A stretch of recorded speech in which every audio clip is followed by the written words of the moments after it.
சந்து ரியாந்தராபா ரீமா கரு ஷத்தூரியா கத்தரா தானியலின் வாழ்க்கையை குறித்து பார்த்து கொண்டிருக்கிறோம். தானியல் ஒரு அர்ப்பணிக்கப்பட்ட ஒரு மனுஷன், ஒரு பிரதிஷ்டை பண்ணப்பட்ட ஒரு தெய்வ மனிதன். பாபிலோனில் அவர் அடிமையாய் போனாலும் அங்கே ஆண்டவருக்கென்று அவர் பிரத்யேகமாய் வைராக்கியமாய் வாழ்கிறதை பார்க்க முடிகிறது. அதன் நிமித்தமாய் கர்த்தர் தானியேலை உயர்த்துகிறார். ஆமென். தானியேல் வாழ்க்கையில் கடந்து வந்த நிறைய டிஃபிகல்ட்ஸை பார்க்குறோம். நம்ம 3 டிஃபிகல்ட்டை குறித்து தான் இன்றைக்கி பார்க்க போகிறோம். பிரச்சனைகள் வரும்போது நம்ம சோர்ந்து போயிடுறோம். போராட்டம் வரும்போது சோர்ந்து போயிடும், வேதனையோடு கூட மாறிடுறோம். ஆண்டவரே, இந்த வாழ்க்கை எனக்கு வேண்டாம், எனக்கு இந்த வாழ்க்கை போதும் அப்படின்னு சொல்லி நம்ம ஒரு எலியா தீர்க்கதரிசியை போல புலம்ப ஆரம்பிச்சிடறோம். இல்லை வாழ்க்கையை முடித்து கொள்ள ஆசைப்படுகிறோம். நேற்று ஒரு அம்மா சொல்கிறாங்க, பாஸ்டர் எனக்கு இந்த கால் வலி சரியாகாது போல் தெரியுது, எனக்கு இந்த சுகர் என்னை விட்டு போகாது போல் தெரியுது பாஸ்டர், என்னை ஆண்டவர் எடுத்துக்கிட்டால் நல்லா இருக்கும் அப்படின்னு சொல்லி ஒரு அவிவிசுவாசமான வார்த்தையை பேசுகிறதை நாம் பார்க்கிறோம், கேட்கிறோம். ஆம் தெய்வ பிள்ளைகளை, வாழ்க்கையில் போராட்டம் உண்டு, உபத்திரவம் உண்டு, பிரச்சனை உண்டு. ஆனால் அவைகளில் இருந்து நம்மை மீட்டெடுக்க ஆண்டவராகிய இயேசு கிறிஸ்து நம்மோடு கூட இருக்கிறார்.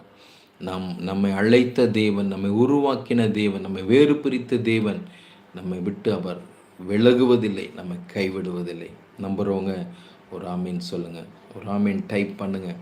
உங்கள் பேர் திலீப் பிரதருக்காக ஜெபிக்கிறேன். நிறைய ஆமீனை போட்டிருக்கிறாரு பிரதர். நிச்சயமாக நீங்கள் எந்தெந்த காரியத்தை விசுவாசிச்சிங்களோ அந்த காரியங்கள் எல்லாம் உங்கள் மேலே வந்து பழிக்க நான் இயேசுவின் நாமத்தினாலே உங்களை ஆசீர்வதிக்கிறேன். ரீமா சந்து ரியாந்தராபா ரீமா கரு ஷதூதியாக அப்படியே கொஞ்சம் நேரம் ஆவியில் அனலாக மாறுங்க, அந்நிய பாஷை பேசுங்க, அக்கனியாக மாறுங்க. யாரெல்லாம் ஃபாஸ்டிங்கில் இருக்கிறீங்களோ தேவனை குறித்து வைராக்கியம் உள்ளவங்களாக மாறுங்க, அந்நிய பாஷை பேச ஆரம்பிங்க. அப்படியே கிருபை இறங்குறத பார்க்குறேன், தேவனுடைய வல்லமை இறங்குறத பார்க்குறேன். பா ரிபா சந்தூரியா கதராபா ரிஷத்தோ தியாந்தராபா. என்னோடு கூட இணைந்திருக்கிற ஒவ்வொரு தேவ பிள்ளைகளையும் கத்தனை தொடுவதற்காக நன்றிப்பா, நன்றிப்பா, நன்றிப்பா, நன்றிப்பா. ரிமா சந்தோ ரீமா ரதன ரஷ தாக்கா தியாந்தராபா. இயேசுவின் நாமத்தினாலே என்னோடு கூட வாஞ்சியாய் தாகமாய் கத்தரின் வாழ்க்கையை மாற்றுவார், என் சூழ்நிலைகளை மாற்றுவார், என் போராட்டங்களை மாற்றுவார் என்ற நிச்சயத்தோடு கூட தானியேலை பார்க்கிறோம். தானியேலின் வாழ்க்கையில் ஒரு மகா நெருக்கடியான சூழ்நிலை. ராஜா சொல்லிட்டார், எல்லா தலையும் எடுத்துருங்கப்பா, ஒருத்தனுக்கு கூட என்னுடைய சொப்பனத்துக்கு பதில் சொல்ல தெரியல, அதனால் எல்லாரையும் கொண்டு விட வேண்டும் என்று நேபுகாத்நேச்சார் சொல்லும்போது தானியேல் தேவனிடத்தில் அங்கே தேவனை துதித்து, ஆண்டவரே எனக்கு இந்த மறைப்பொருளை நீங்கள் வெளிப்படுத்துங்கப்பா, எல்லா ராஜாக்களை தள்ளி ராஜாக்களை உருவாக்குகிறவரே நீங்கள் எனக்கு இந்த காரியத்தை வெளிப்படுத்துங்கன்னு சொல்லி ஆண்டவரிடத்தில் கேட்கும்போது ஆண்டவர் அந்த மறைப்பொருளை தானியேலுக்கு வெளிப்படுத்துகிறார். ஆமேன். கர்த்தர் உங்களை அழைத்திருக்கிறார் என்றால் சில மேலான திட்டங்களை கர்த்தர் உங்கள் மேலே வைத்திருப்பார், சில மேலான அபிஷேகத்தை கர்த்தர் உங்கள் மேலே வைத்திருப்பார். ரம சந்து ரியாந்தராப்பா.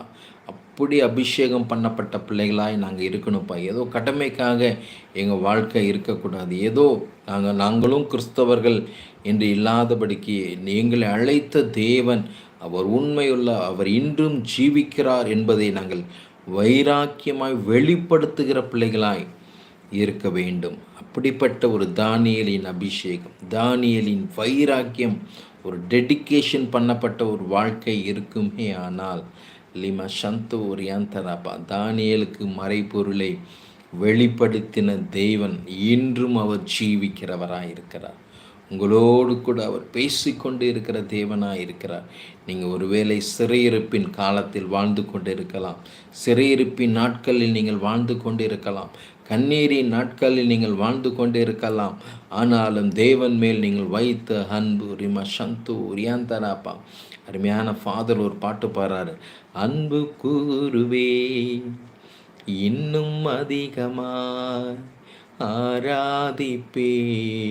எப்போ அன்பு கூறுவீங்க, எப்போ ஆராதிப்பீங்க? கடினமான சூழ்நிலையில் தேவனிடத்தில் நீங்கள் வைராக்கியமாய் அன்பு கூறுவீர்களானால் எபினேசர், எல்ரோய், எகோவா ராஃபா தேவன்